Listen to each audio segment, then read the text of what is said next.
Hi, and welcome to the Soul and Survival podcast with Grant and Louise Bentley. We have run the Victorian College of Classical Homeopathy since 1995. We are both qualified practicing homeopaths, and Grant is also a naturopath. Together, we discovered a link between energy and facial structure based on traditional ideas from homeopathy that have roots going back 200 years. This project is called Homeopathic Facial Analysis, or HFA for short, and has been the cornerstone of clinical diagnosis and training courses since 1999. Between us, we have written and produced 7 HFA books, including Soul and Survival. Soul and Survival is the philosophy of energy influencing matter and how this energy forms individual facial structure, our unconscious drives and fears, our life patterns, and universal time cycles.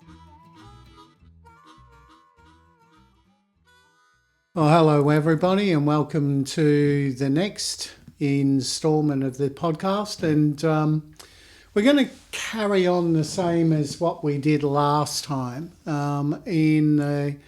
Louise is going to ask me just a few more random questions to see how we go, what answers come out, and what topics we'll digress onto, because often the best learning is in the digression. But so welcome to everybody, and welcome to you too, Louise. And I'll let you say hello, and then you think about what question you're going to ask me. And I don't know whether you put any pre-thought into this or not, or is this pretty random? Okay, thanks, Grant. Hi, everybody. Yeah, a bit random. I think as we get started on this, there's probably a lot of specific areas that we can go into, but nice to lay a bit of background first. So, I said to you before, what about just introducing the link between the face, homeopathy, energy, why the face is so important in the clinic?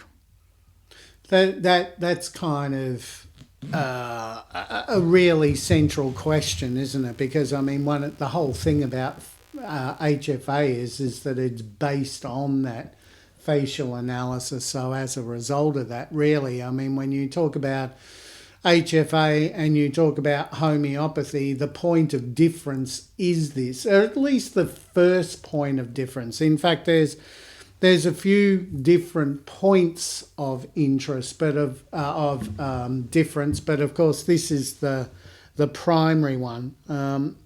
I guess all of this developed. Can I just add, for those who don't realise, HFA stands for?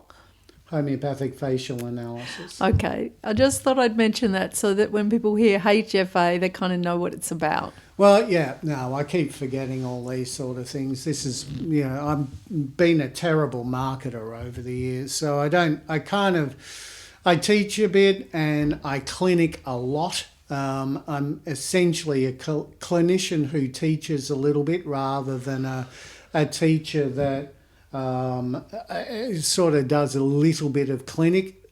And I think over the years that's actually worked in my favour, because I honestly, I think when you're at the coalface all the time, that is, you are face to face with patients, not just seeing a couple of patients every now and again, and then maybe 90% of your time is teaching. The thing with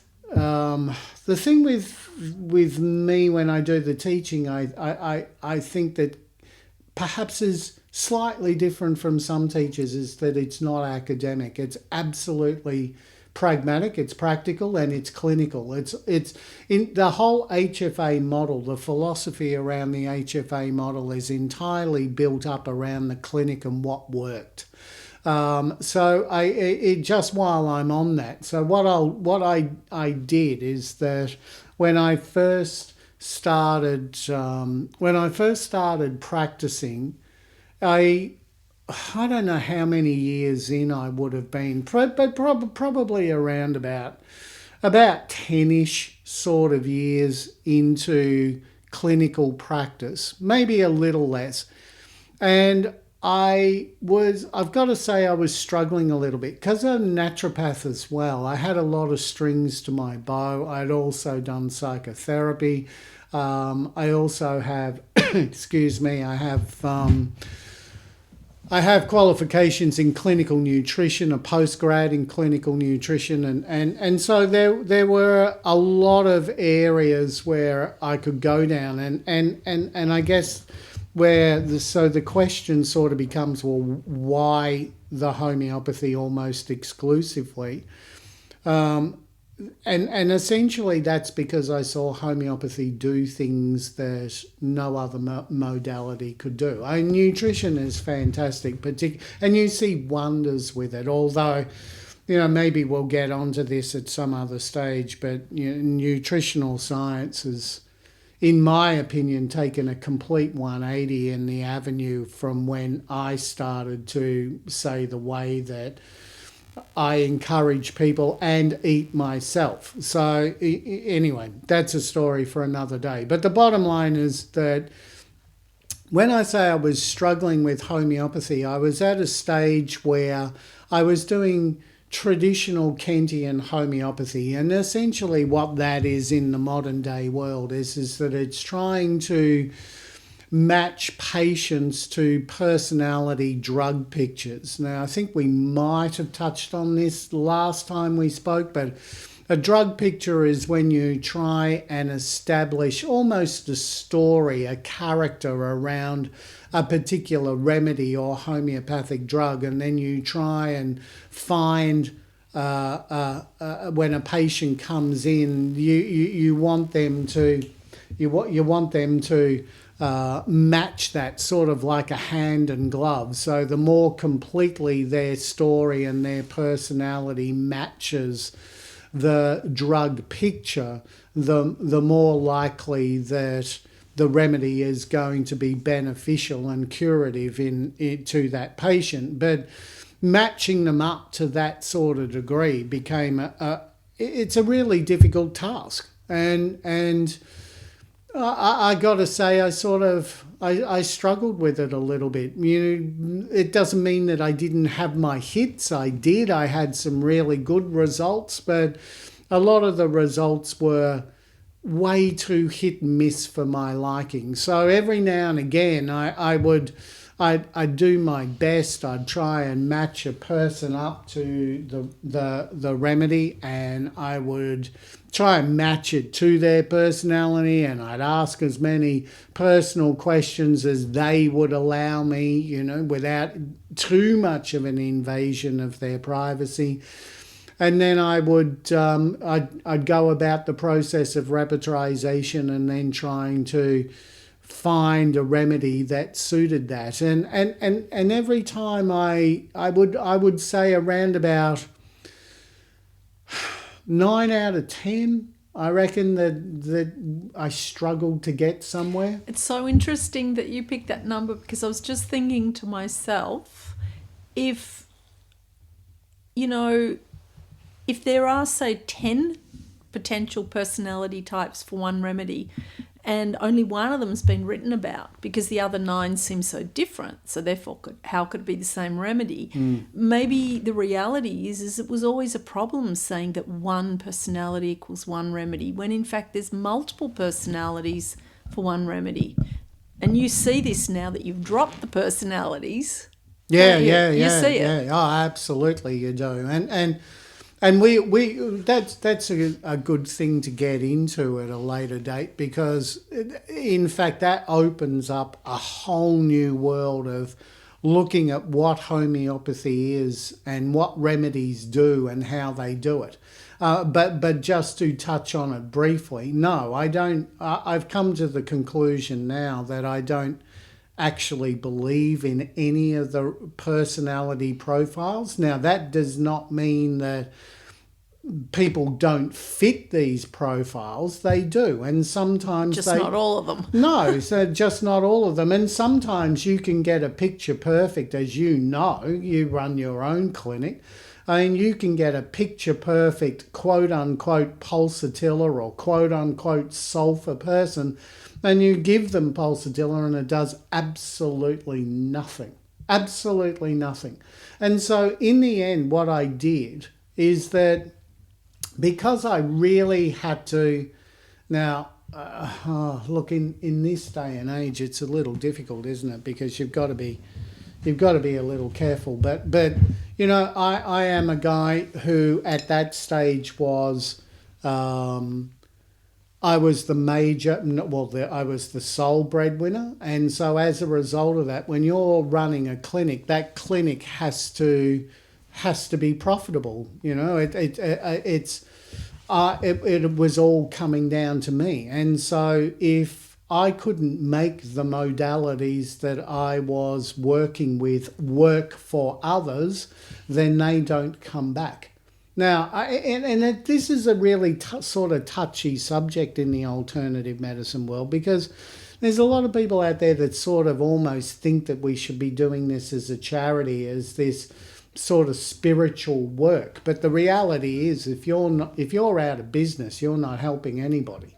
And so as a result of that, you know, and particularly being the primary breadwinner for the family, it's I have to make these things work, and people have to be happy with me, and they have to come up with referrals and whatever. Now, because the reality is that, as you know, Louise, we've never really advertised. We did a little bit with our courses, and we're going to do that with more of our courses, but as for patients, we've never really advertised. It's always been word of mouth, always. And so homeopathy when I started practicing it was just not enough. The hits were not enough. And but you could have just gone to the other, when you say modalities, you know, the other styles of alternative medicine, but you decided, I'm also going to see if I can make homeopathy better. Well, I did, and this is the thing for that is because I would say, you know, look, 9 out of 10 people really didn't get all that much at all, and then one person would get a little bit from it and feel a little bit better, and I'd go through the rules and regulations to try and keep that feeling going for them. But then around about one in every, I don't know, 30 to 50 maybe, would come in and a miracle would happen.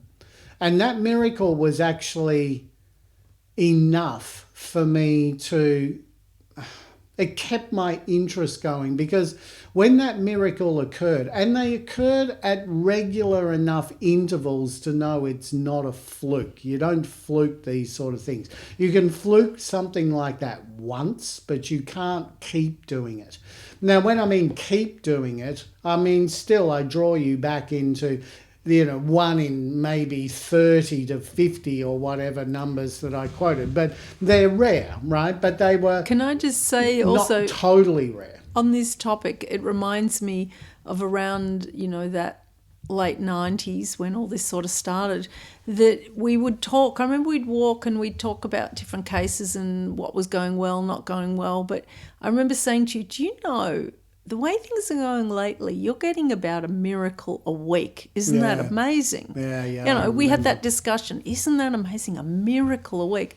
My question to you now is, I know it happens more than once a week. Is it more like a miracle a day? Oh, there'd be a miracle every day. Not every patient is incredible. A miracle, but there's a miracle every day. And that's a pretty high hit rate for miracles. And when we're talking about miracles too, you remember we're not... A miracle isn't that someone feels a little bit better, or, you know, their headaches have reduced or something. What we're talking about with a miracle is that they come in with depression, they come in with migraines, they come in with digestive disturbances like IBS or whatever it might be, and 1 month later there hasn't been a sign of it for 2 weeks, and then 2 months later there hasn't been a sign of it for 6 weeks.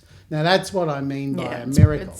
It's deep. Yeah, no, it's deep. And then when it all clicks, it's like this domino effect, and it just goes bang. And suddenly all of these symptoms not only just decrease, they all come to a grinding halt. And in true constitutional style, constitutional meaning that the remedy that you prescribed is helping more than one complaint at a time. They all, 2 or 3 or 4 major complaints all come grinding to a standstill. Now, I wouldn't get that I don't know how many people I see every day or every week, but the reality is that I would definitely get at least one miracle a day, and then I would get what I used to constitute as a miracle. It's interesting, actually, as I'm even talking about it, because You've raised the bar. it has. I mean, I have. Homeopathy has taught me that the term miracle should be just elevated a little bit. I don't know what homeopathy is capable of doing for any patient that walks through my door, but because it depends on so many factors, and sometimes I will think, well, I'm not going to get anywhere with this person. This person's just, they're too far gone. The pathology's too extreme. The pathology is too long lasting, and they could end up being the miracle. And some that you think are going to be a little more easy, they just don't end up that It's way. odd, isn't it? That does happen. It's really peculiar how you can't judge anything in advance. I know I say this to students, and I hope I remember it for myself, but homeopathy is reactive. It's not clairvoyant. You never know. Yeah, that's a good saying. You just but once you see a reaction within the patient, then you can start to say, all right, I've seen something there, now I'll repetize on that pattern, not I'm imagining this is going to happen into the future.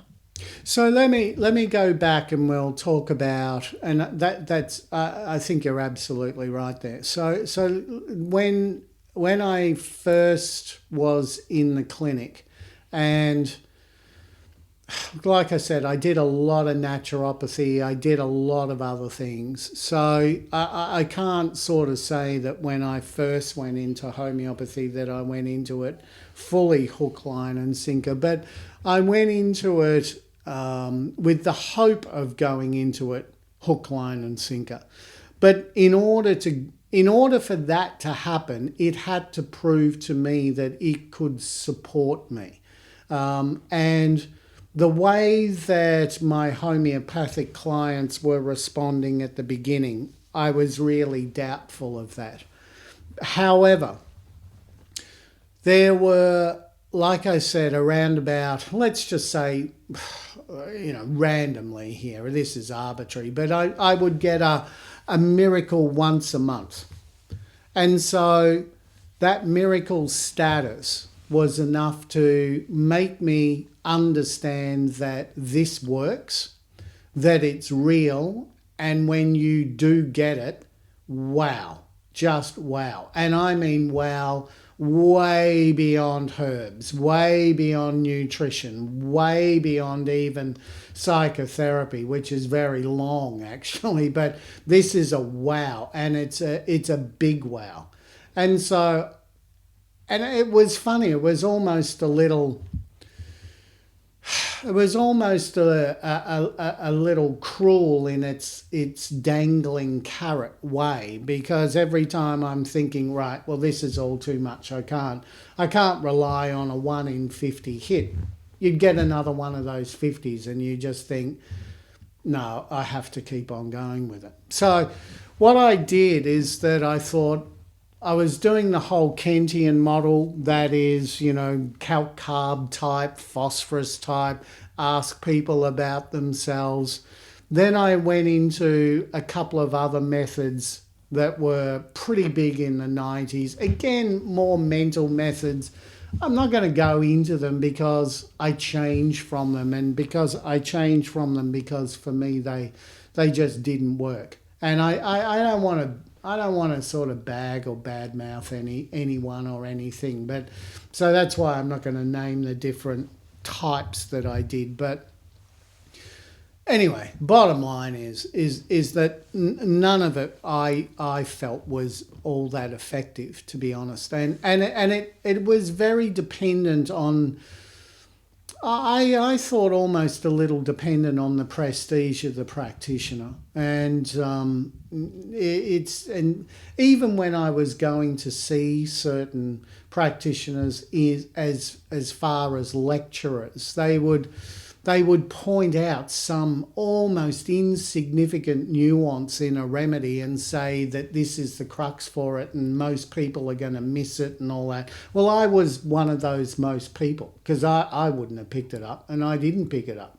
And you get that too when you talk to many first-time graduates. They feel like they've learned so much, so many different methods, so many different ways of looking at remedies. I know. And then they get out there and think, oh, it must be me, it must be me. And I've met a lot of them.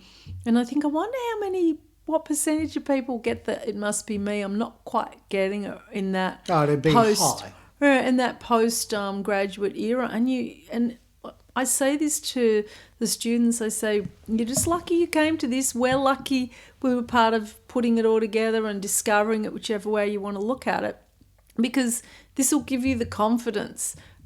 Following this, what we call the HFA process, this will take you from that, which method do I try? Is this case going anywhere?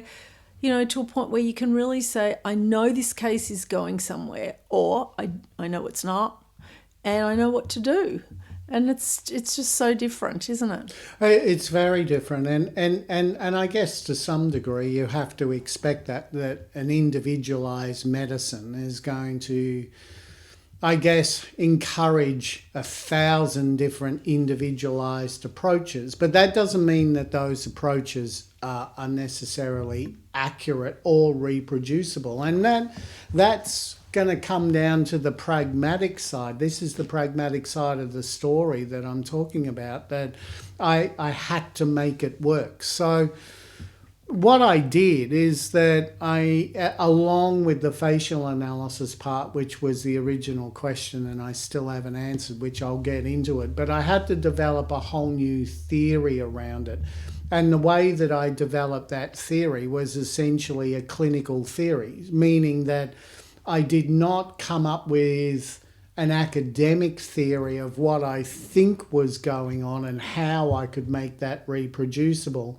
What I did is that whenever someone came into the clinic and they were a miracle or close to, I went through the process of why did it work so well for them? What did I do? And I started doing different approaches. So I started practicing on repeated doses, single doses, high potencies, low potencies, LMs versus centesimals and so on. Because what I wanted to see was whether or not I could come up with something, and I wasn't trying to alert the world to some new way of practice. I just wanted to do it for myself. I just needed to make that once a month miracle, a once a week if I could, and in the end it's exceeded our expectations and become a once a day miracle, which is wonderful. So we never would have thought that in those days. But to the facial analysis part, which plays such a big role in this, the facial analysis really came about from, as you know, I used to read the organ. I used to teach a lot of miasms and what it was to students. I mean, you were there for a lot of them. And I remember thinking at the time, how like last week we were saying, part of the reason I got into homeopathy when I first read the original homeopathic books was the calibre of the homeopaths that were doing the writing. And it's the same when it comes to the miasms. Particularly Hahnemann, he'd been doing this for a long time now. He was still absolutely certain that the miasms form the basis, or should form the basis, of constitutional prescribing. But the question was always, and he just did not significantly answer this, is why? Why should it form the basis, and how? That's even more important. He originally started going with pathology, but as far as Bonninghausen, his best friend, I mean, he was saying right at the beginning that pathology is a really poor indicator of what the underlying miasm is. And I think big part of this has confused people to the point where I think you might have said last week that there's, this is exaggerating, but there is as many homeopathic theories as there are practitioners out there. And also too that, it's become so confusing that in the end, people are sort of now saying, and have been saying it for a while, but they're sort of saying that, oh, well, every patient has every miasm in them and every remedy has every miasm in them. And so, this is just the syphilitic example of that, or this is the psychotic manifestation of that. And then we give this remedy and then the soric manifestation will come up, but then we still give that same remedy because that has Sora in it also. I'm going to pull you back. I'm going to pull you back to the face. So I get all this, what it's not. I get it. But what I'm going to ask you this question. When you were thinking about what is a miasm, and I remember this time, I think it was about 97, 98, do you think that you instinctively knew there was a link to the face, or did you just have a curiosity that it might be? I mean, what did you think? No, I didn't have that link. I had absolutely no idea. I had no idea how to even define it, to be quite frank. I wasn't really... I was still under the belief at that stage that a miasm was an almost genetic contagion that is going to run you down. A pathology. Yeah. So now you're being sort of critical of that idea, but even I don't believe it in the slightest. But you had that idea then, right? Because that's what you'd been taught was where maybe the starting point of this miasm mystery might be. There was always this idea, start with the pathology or the presentation in some way. But when did you jump from that to something different? I'm not even sure of when that was. I don't. Oh, gee, if you're asking for a date. No, not a date, but maybe your thought process at the time. 27th of July, 11:30 not 1996. Not a date. It clearly. Don't worry about the date. Just answer the question. No. It was rereading. It was rereading Allen and Roberts. They were the two. Allen and Roberts have now Roberts is really sort of taking most of his stuff from Allen and then kind of elaborating a little bit on that. So I But you guess, always looked at the classic authors, didn't you? Yeah. And when you look, I think it's Roberts' Art and Principles of Cure, I think it is. Yeah. And Allen's book is just called The Miasms, I think. And in there, what they did is that they made different references to... No, the Allen book's also pseudo-Sora or something as well. Well, that includes pseudo-Sora, yeah. which is kind of like a tubercular. Yeah, but he kind of adds it on as if it's an interesting thing. Well, but it's a developing model. These guys are pioneers. Right? I mean, they're writing to get what they know out there, but what they know is really limited. But you knew, I've got to go back before I get started on some idea. Well, it was reading one of those books or both of those books, and they both make mention to certain facial structures, particularly with the syphilitic. Now, that's understandable because syphilis as a disease has hallmarks that can be seen in the bone structure of the children and even grandchildren of syphilitics. Do you remember the name of the book? Yeah, Clinical Syphilology. Yeah, Clinical Syphilology. And who's the author? Oh, that I don't remember. I do know that because I had to look that up for something I put in a class. Stokes. Is it? Stokes and Company, 1926, which is a significant year really, isn't it? Well, it's the year my mum and dad were born. Exactly. There you go. So is that why you're saying it's Yeah, absolutely. Okay. I think that's good reason. So Stokes was not a homeopath either, by the way. That was just all conventional medical stuff. Yeah. But when you look at that, they have a lot of pictures of the next generation and even the next two generations and what they'll look like with wider set eyes, dome forehead. And so... And then like I said, both Alan and Roberts, they also allude to the miasm influencing facial structure. Now, if we go back a step to the point where, we know that Hahnemann says that the miasm should form the foundation of any chronic prescription. So let that's our platform. And then the next part, though, is how. When pathology isn't a key indicator, then what is a key indicator? And then how on earth do you know to select a remedy that is going to be anti-miasmatic, right? Yeah, but you know what's interesting about this is you mentioned that Stokes book and the pictures of the, children of the syphilitic parent, and they've got this sort of intense look on their face and in their structure.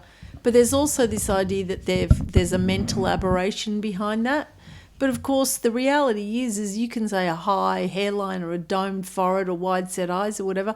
You see that on completely mentally average people, don't you? It's not linked to just the people that ended up with the what used to be called retardation or whatever, that brain damage essentially of some type. You see the same structures on average people walking around all the time. Well, and that's a very good point, because what it does is that's also part of, when we were talking about at the beginning that I've given up personality profiles of remedies because they might be there, but the chances are that the remedy 1 in 10 maybe. 1 in 10 and maybe give more. Me a break. Yeah. About 1 in 100. But that 1 in 100 absolutely exists, but that also means you're missing 99, where that remedy would still be effective for 99 people needing that remedy with different personalities. Yeah, and you're not going to prescribe it because they don't fit that personality profile. It's a real shame, isn't it? Well, it is, but one of the very first things that got me onto the dissolution or the dropping of those personality profiles was starting to understand that the miasmatic personality profiles, which were just as strong, if not even stronger than the original remedy profiles, they were nonsense. Where, like you said, you have these...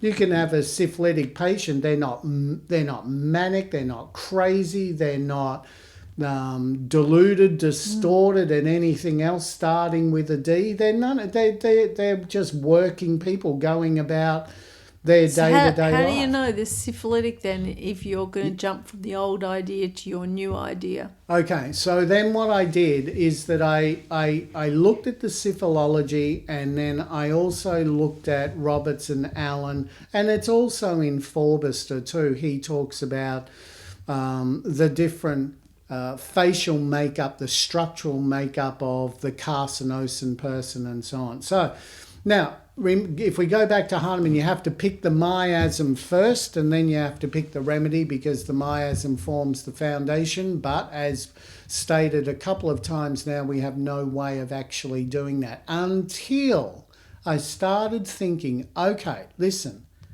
if the miasm imprints itself genetically on a person so you can read that in their facial structure, then if I knew how to read it, I should be able to determine whether or not my patient was syphilitic, psychotic, or soric before I even give the remedy. Was the origin. Was that your thought? Because yes. I don't think you've ever mentioned that in that way to me before. I find that incredible that you took that leap. If A moves to B, then I can work it out from C, sort of thing. Well, it was a kind of reverse engineering, really. So if you want to know the miasm, and the miasm is making itself clear on facial structure, then what I needed to do from that point was I needed to learn the vocabulary of the miasms. That's fascinating. I love that term, reverse engineering. It's kind of like those stories of, the UFOs supposedly they're found, and then they kind of reverse engineer to find out what's the blueprint to make that end result. Oh, you can do it. And you're going, well, I don't know about UFOs, but you can definitely do it. But you're saying, I want to know the blueprint that leads to that facial structure. Yeah, so what I started doing then was that I knew that there were certain categorized remedies within a miasm, right? So we knew, for example, that sulfur was the prince of the sorics and that lycopodium was a strong anti-soric, and we knew that other remedies like, we always use thuya for the psychotic. Thuya and mercury. Mercury for the syphilitic. And we knew that baryta carb was very syphilitic and so on. So we took on board that had been said, and I took it at face value. You had literally face value, but you had to at least start somewhere. You had to say, look, I'm going to make a presupposition that at least is something valid. I'm going to make the supposition that they're right, that Hahnemann's right, that at least sulfur, thuya, mercury, they are your base. And then he also talks about, in his chronic diseases, a couple of other anti-syphilitics, antipsychotics and so on. But nonetheless, you still had that idea that you were going to expand from a certain point, and you were prepared to go right back to the source. Right back. Well, that's what reverse engineering is, isn't it? You got to tear it down until you get to the last nut and bolt, and then start again, and then you rebuild it. So what I started doing was that I did just constitutional prescribing, just standard constitutional prescribing.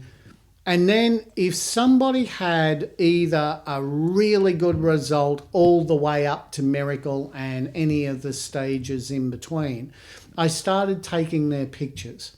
And so if I had 4 people, for example, in a month that did really well on sulfur, I took their picture, or on lycopodium, another one I knew was anti-soric. So I'd take their pictures. And then what I did is that I then looked in to see what were the common features of all of them. Because remember, we might be individualizing to find a remedy, but at least I thought this at the time, the miasms are a pathology. So the pathologies are about commonality. They're not about individuality. Individuality is how you fight disease, but the commonality is about the disease.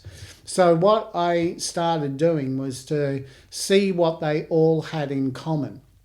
The same thing would happen if I had someone who'd done very well upwards towards miracle on baryta carb or on mercury, and then I'd try and see what features, if any, they had in common. And they did. They all started to have certain features in common. Now, this takes a long time, as you know.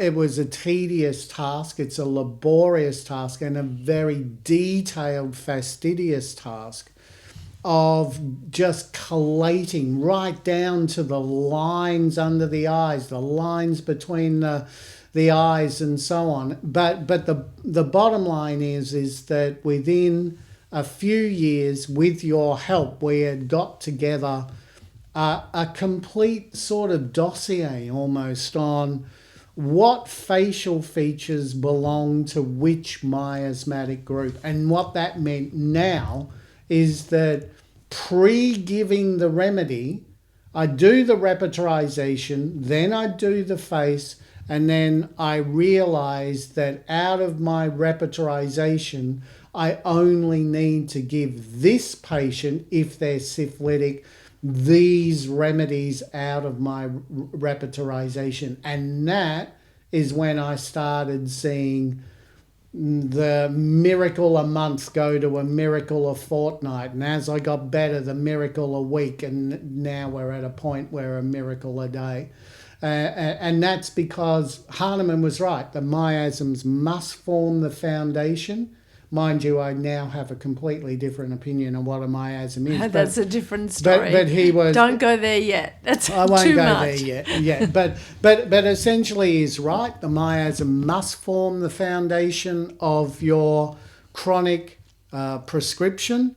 But now what we've done is we've worked out a way of how to be able to do that with a pretty high degree of certainty, without intuition, without guesswork, without supposition. And now Do you know what I call it? We just follow that process. I was going to say, I call it the HFA process because it really is a process. You can learn it. But I think it's interesting you've triggered some memories from the late 90s when you were trying to make this link between the successful case in the clinic and the facial structure of those patients and see if, you knew there were differences. Everybody looks a bit different, but you were looking for commonality.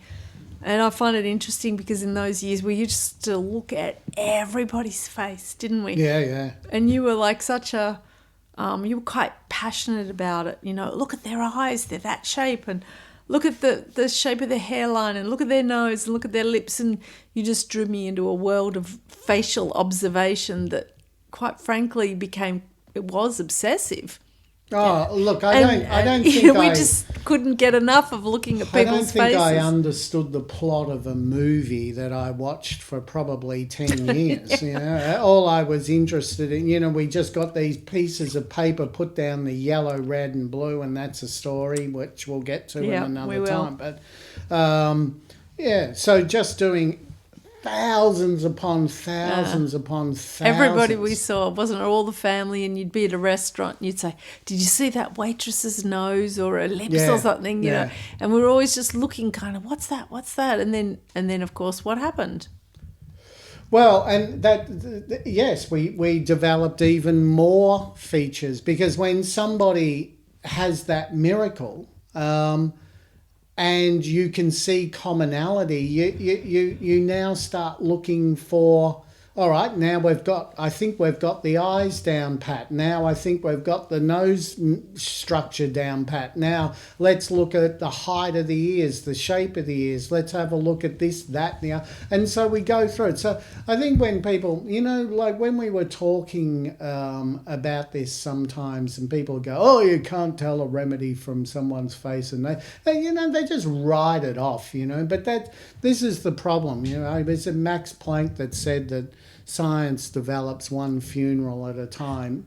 Look, honestly, Grant, once people learn it, right, once they just do a few classes on it and they get it, they can't look back. You can never see your patient again without considering their facial structure has value. It is information. It is information that you need to know about, right? We're built on information, and that information leads to the structure, and we need to know about it. Yeah, and it's interesting because what seems on the surface, I think, to a lot of people to be, I don't know, trite, light and superficial, they just look at someone's face and they pick a remedy. No, it's not quite that easy. It's a little bit more diverse. The philosophy that ended up developing from this is, I think you can't get... I've never found anything deeper within homeopathy. Never. Oh, it's incredible. Once you realise that the facial structure tells you the dominant miasm, that the dominant miasm directs you towards a much smaller group of remedies to choose from, and it is kind of your base defence mechanism as well. And of course that trickles off into soul and survival, which is why this podcast is called Soul and Survival. Like, that's just a whole new universe of information. Well, you said we wouldn't go down that avenue, but maybe not yet. You brought it up. I mean, we'll link it to the face. To just have some understanding of the depth where this takes you, because I think people get lost in it. They get lost in conventional homeopathy in the sense that the personality profiles of the remedy is where the depth is. No, and not that's at all. Just not It's true. all in the blueprint, right? It's in the blueprint. Yeah. So what a miasm essentially is that it's not an inherited disease, it's a way you combat it. It's a way that defense mechanism, It's right? a defense mechanism. It's the way your body tries to restore harmony, which makes it why it's so important that it forms the foundation. So, for example, if you're talking about Sora, one of the things that all Soric remedies have in common is that they protect the inner vital organs by throwing any disturbance or inflammation as far onto the periphery as what they can. When you're talking about psychosis, for example, what all psychotic remedies have in common is that they try and encapsulate or imprison any sort of stress, inflammation, or infection into a walled pocket where that infection can't become systemic, and making sure that those same vital organs are protected.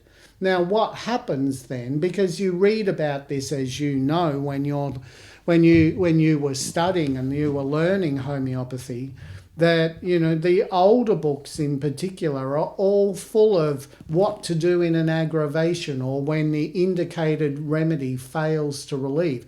Remember that when you've got an aggravation, it can come via potency, or most people are really freaked with provings, but you can only prove a wrong remedy, but we'll get into that another time. But, excuse me, the main thing about this is that what makes a remedy wrong most of the time is not because you're not picking up the nuances of the person. In fact, you don't even have to go down that avenue at all, because remember, every symptom, because remember what the basis of homeopathy is: similius similibus curenta, right? So what that's telling you is that all of life works via the simillimum. And the simillimum of life is that... I was going to say, I can't fully understand this. You say this a lot, and I think everything works on a simillimum. And what do you really kind of nuts and bolts mean? Well, it means that your body doesn't have to, the Pasteurian view of life, or the Pasteurian view of health and illness. Is this like material view? Well, Louis Pasteur. Yeah, right? so everything you can see. The Yeah? Pasteurian view is one virus, one disease. Right? So it's an exact. Measles only gives you measles. Now, that's fine, and that's true up to a certain micro level. But at a macro level, it's not like that at all. Because not everybody gets measles. Well, and so what happens is that we still respond to stress in the same stress-responsive way, even though the stressor is different. Right? So our stress response was originally designed so to keep us safe from either other marauding tribes or from hunting animals that wanted to eat us rather than the other way around.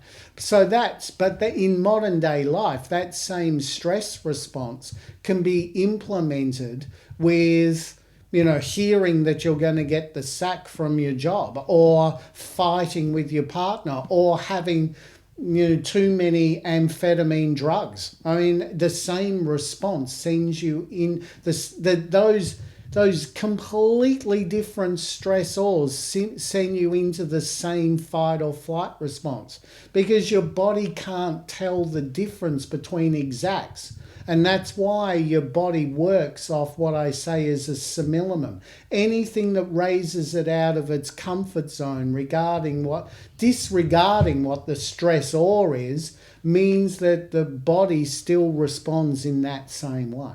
And that's what I mean by a simillimum. Mm-hmm. And now I've completely forgotten. I know. I'm going to say, let's go back to the face, because I had this image that when you were talking about the energy going from the lycopodium or the sulfur from the internal to the external, the direction, we took 2 years to work this out, but the direction from the internal to the outer is an outward direction, right? Yeah. And then you talked about psychosis being this, encapsulating energy.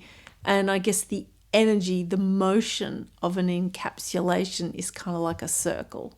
And then you've got the internal drive of the syphilis, which which is going from the outer to the inner, which is the opposite direction of the Sora. And now all of a sudden you've got the inward motion. It sounds so simple when you put it like that. Well, it is. It's so obvious. It's outward. It's. But how long did it take us to work that out? Oh, yeah, it 2 took years. us a while. Yeah. We had the outer and we had the inner because kind of Sora and syphilis had been fairly well defined. But I never thought psychosis was all that well defined. And remember, it took us like at least 18 months to work out the circle or the neutral charge, whereas you had the positive and the negative, but you didn't understand the neutral charge. Well, yeah, I don't know why it took so long. Well, yeah, again, you got to cut yourself some slack because there's nothing preceding it, you know. So yeah. It took us a while though, didn't it? We used to discuss it with the students a lot. What's this third shape or motion or whatever? Well, the Soric ones were obvious, you know, because they had known, homeopaths of the past had known. And they even say Sora throws everything onto the skin. Yeah, they made those motions clear. Just think about that for a minute, right? I mean, if you're, on the one hand, you're saying that Sora is mischievous and it's trying to get into our very fabric. It's trying to get into our DNA. Yeah, don't get down the psychology though. No. It's trying to destroy every cell in our body because it's essentially just evil. But then in the same book, it'll say Sora throws everything to the surface. Well, which sounds kind of good, doesn't it? One negates the other, right? And so what I decided to do was learn about the miasms via the remedies itself. And so when you look at the remedies and you see what they call in, say, sulfur and some of these others, the centrifugal action of Sora, I think I said Sora as a remedy, I meant sulfur, but that centrifugal action of Sora, you can start to see that it isn't the disease. It's what it is that it's the body itself trying to protect itself from disease. That's what these people, so what essentially, let's just stay with Sora and then we'll move, I think, to maybe the different groups next week or something. But because let's finish it off here because I think it's enough. If we stay with Sora, then a Soric person is a person who has inherited a survival instinct that when the disease is chronic or the stress is chronic, it tries to defend that vita inner core by throwing everything that it can to the periphery where it can do the least harm. What a Soric remedy is a remedy that has that same, as you described it, outward motion to it. So then when I give sulfur to a Soric patient, I am working harmoniously with the way that their survival instinct is programmed to deal with stress and infection. Whereas if a patient in front of me is psychotic, that is, they have inherited. Remember, there's no bargaining chip here. It's an inheritance. Once you're born with blue eyes, you've got blue eyes, right? So you can't just think them brown. So it's genetic, meaning that you can't alter this. It's with you. It's down to your DNA. Now, if they have been given or inherited, which is a whole new story, but if they have inherited a psychotic miasm, that means that they're going to try and contain that infection. Now, why would you do that instead of throwing it to the surface? Well, for a start, it's conserving energy. Right? So it's actually a good survival tool. Mm-hmm. And so different, but just as valid. It's different. And the other thing is that different people throughout various stages of our history have had to survive different stressors. Yeah, and isn't that interesting about people that, really we should accept that difference is kind of just as valid. Your difference is the same validity as somebody else's difference. Well, and that's in the end why we changed it from Sora Psychosis. Remember, and you get all this stuff where The judgment. the Syphilis is really Oh, yeah, deep, yeah. you know, And the, Sora isn't. but They're Sora's all the based for good nicest. guys. And What did Hahnemann say? Do you remember his percentages in the chronic diseases? No, I think was it like 90%? That's really or super something? huge. It's like 97 or something, 96% Sora. And, only this 2% psychosis and 2% syphilis. And, I mean, we can talk about this another time, but we found this to be completely erroneous, right? Particularly where we live. Once we started to know what we were looking for, we realised that that's rubbish, that it's 97% Sora. No, it's complete rubbish. But again, I'm going to cut him some slack, and because he was a pioneer. So he lived in Europe.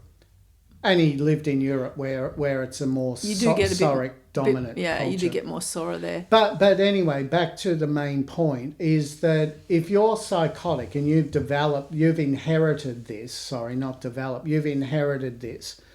Then you're going to tackle anything of any chronicity in a psychotic way. Did I say psychotic or did I say No, you said psychotic. Okay. You've moved on. All right. So you're going to do any kind of infection, or I'm going to even say emotional stress of chronicity in a psychotic way, meaning you're going to try and contain things. If I come along with a repertorized remedy, which means that psychotic person's body might accept my remedy because it's well repertorized, but I give them sulfur, which is giving the instructions to push out to the surface, even though their whole defense mechanism works by a command to not do that but contain, then I'm going to create real havoc in that person, or at least I can potentially create real havoc.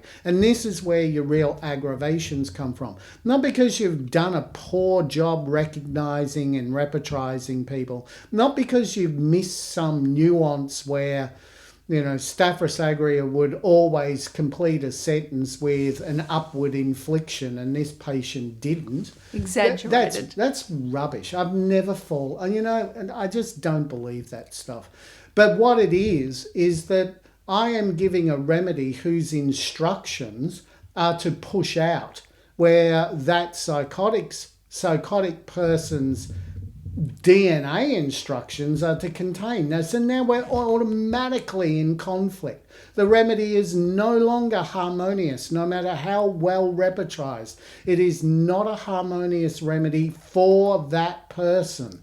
Right? Because and the person stress. The person has a directional force, and the remedy has a directional force as well as its individual components. But the directional force is there for both, and it must match. It must match. If you don't match, then because you've done a good repertorization, the body might accept it. If you don't know what you're doing, the chances of really buggering up somebody is pretty low, because you'll be that far off the mark, the body won't accept it in the first place.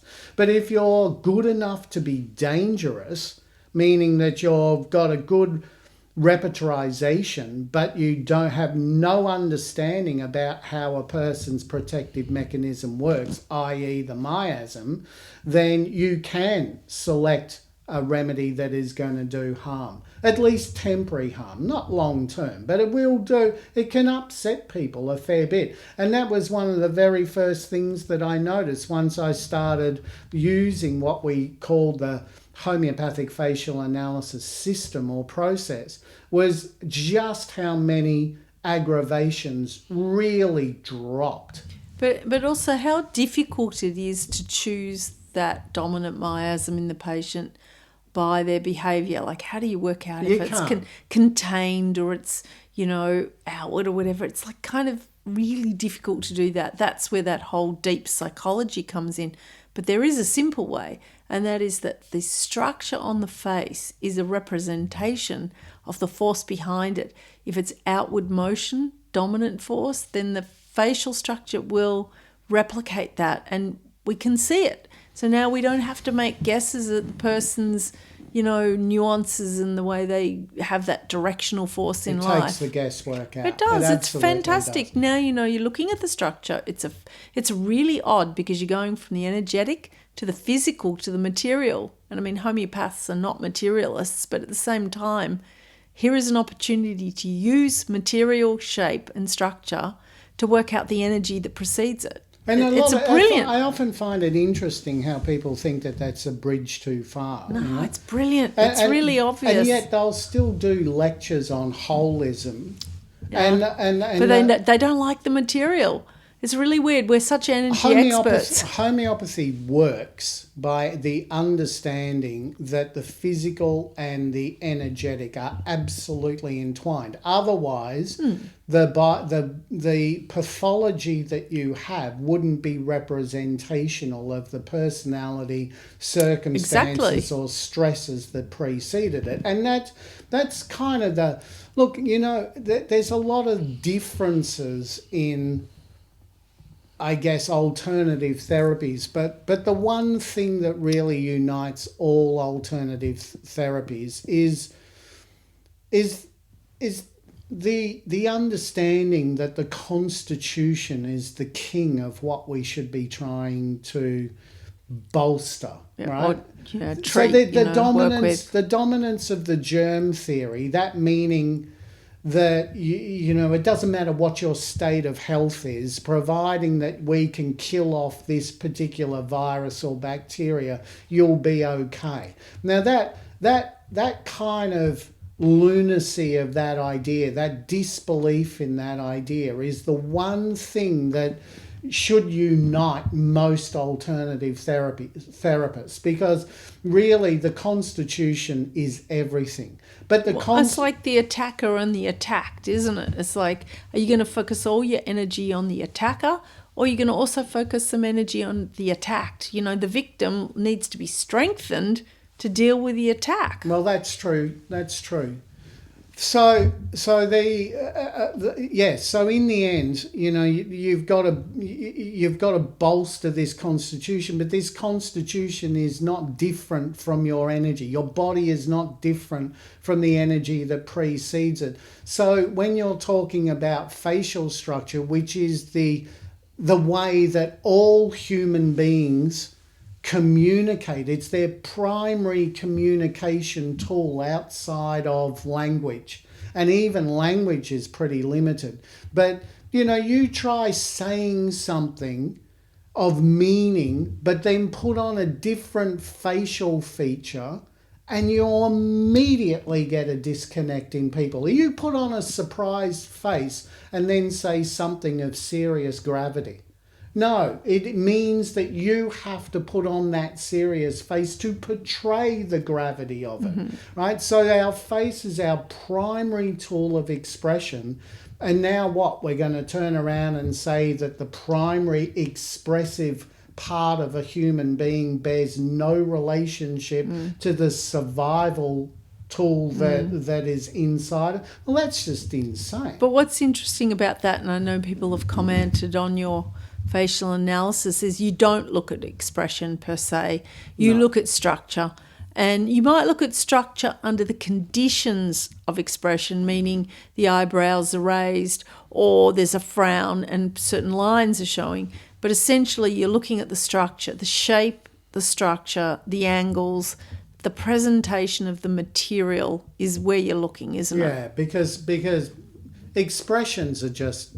That's the physical... transient, yeah? It's the physical manifestation of an emotion, right? Just a transient and emotions thing. They come and go, and facial expressions come and go. So it's got nothing to do with appearance. It's got nothing to do with how... That's your first book, remember? No. But I understand that. But I mean, that's just part of the title, that appearance and circumstance. But what I mean in the context of appearance is that it's got... got nothing to do with how good looking you are or otherwise, or that's completely irrelevant. It's all to do with the structure. As people who are interested in this, if it's whetted their interest, will find out pretty soon.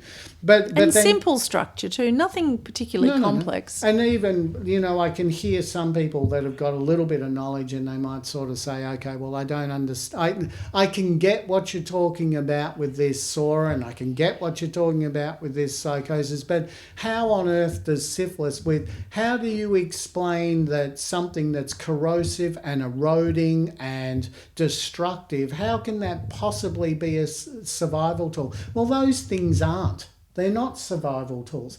But what you were talking about when you were talking about motion is that inward motion is most definitely a survival tool, because it's how you conserve energy. Look at bears in the winter. Look at deciduous trees in the winter. They're prepared to sacrifice the periphery to keep that vital inner core going. And that's where all your ulcerations are coming from, because they're in such a stressed state that they've needed to withdraw that peripheral energy into keeping the vital organs going. But essentially providing that the outside stressor is not that crazy stressful, then really it's a great survival tool for the majority of people. And what's really interesting about that, and I love this about HFA, which we so easily call it now, is that it's truly equal. I mean, historically it was always this implication that Sora was somehow lighter because it was on the surface or whatever. Believe me, though, you can die for something on your surface. But Sora was lighter and psychosis was worse, and possibly syphilis was the worst of all. But what we've discovered in the clinic is whatever you're dominant in out of those three, should you fall into those three groups, there's no difference in you. There's no judgment that somehow because you're one or the other, you're better or worse. Nah, you can't jump up and down with your, waving. You know how people put their thumb on their nose and then wave their fingers, that you can't, ha, ha, ha, I'm sorry, and you're not, I'm better than you. Because it's just, look, as you said, there are some diseases there that, on the periphery that are pretty nasty. I mean, leprosy is one, but that's the beginning, and then if that's not enough and the stressor keeps going, then it goes to the next periphery, and the next periphery are your organs of elimination. So things like your lungs and it's not just your skin. It'll suddenly go to your lungs, or it'll go to your kidneys. Now try and tell me about the lighter side of that. And Sora's just as nasty as syphilis, as just as nasty as psychosis, or alternatively, just as nice. Like we really, through HFA, have removed the judgment within the miasms, haven't we? Yeah, because it's a force of action. It's a motion. Personality's got not a whole lot to do with it. It's a blueprint. Yeah, well, look, and when I say that, and I'm serious, I've said all along here, I'm not going to go into it, and then I do. But you always do that. I know, but it's what I'm not going to go into it. But at the same time, I will sort of highlight that there are actual personality. No, I'd hate using the word types. You shouldn't use the word personality.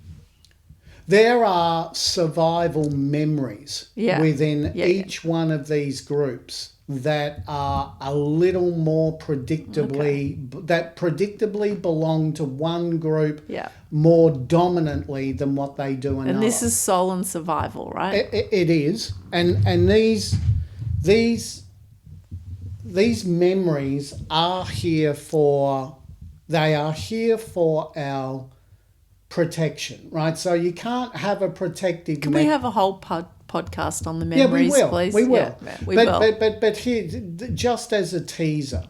A teaser, okay. So the miasm is a protective mechanism, and it's just differentiated by the action of its movement to protect the vital inner core, right? So So people with the Sora throws it out to the surface, but by goodness, does that take a lot of energy to do that? Of and course. People's recovery time from that can be really long and really arduous.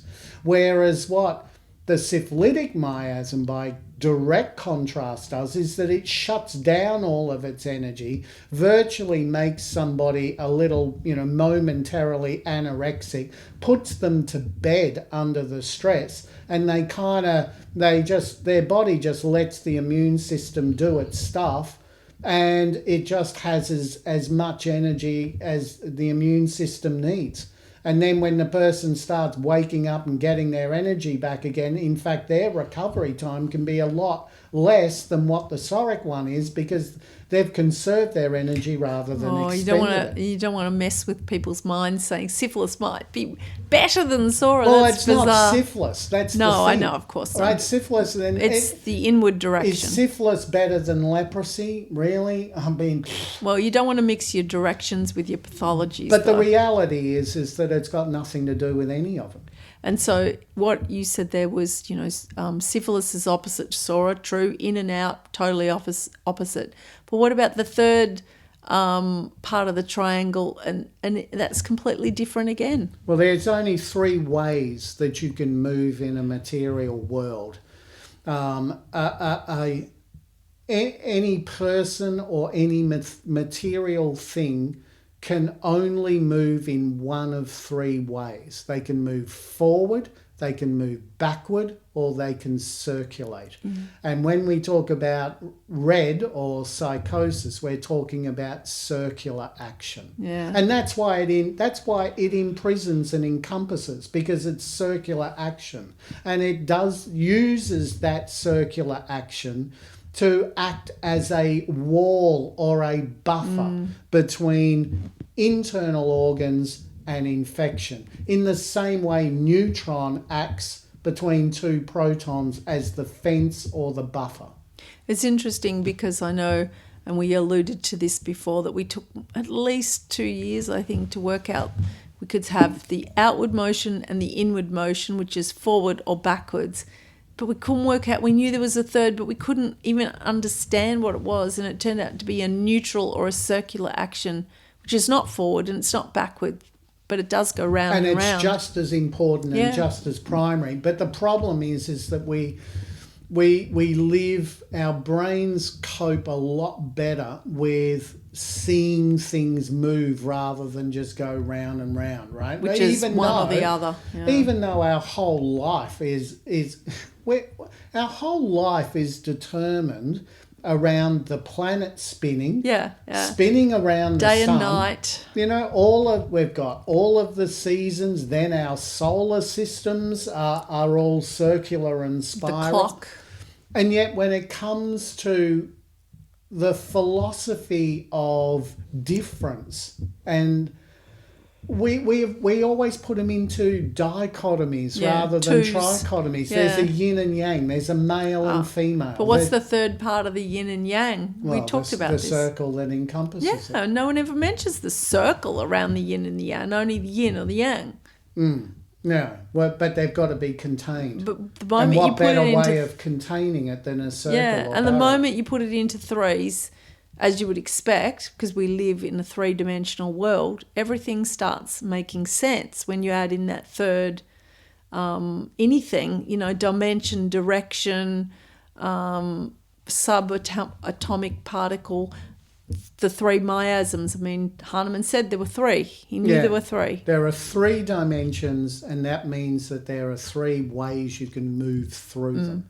But it's the circular one that is always forgotten. It's always forgotten because it's not the way we move. Right? We don't go outside the front door and start spinning like a dervish. Aren't you a loony if you walk in a circle? Yeah, or a dervish. Yeah, in right. which case you're very spiritual. Oh, whirling dervish, true. Right. But most of us are not whirling dervishes. Most of us move through a 3-dimensional world in a 2-dimensional way. And that's why it always gets overlooked.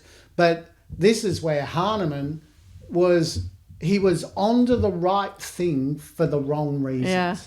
right? So he knew instinctively that there was a Sora, Psychosis and Syphilis, but he was a medical doctor, so he had to put them into medical terms. He had to medicalize them, and that means that you have to pathologize them. Which is the two-dimensional model. Yeah, whereas good or bad, black or white. with someone like me, I do not have a brain like Hahnemann. Mine's far more lateral than it is linear. So when we're talking about the three, and remember too, it's not that I'm a genius. Most of this work was done before me, in the fact that I was the one that read in books about the centrifugal action. But you just so repackaged I could piece it together. But you did repackage it.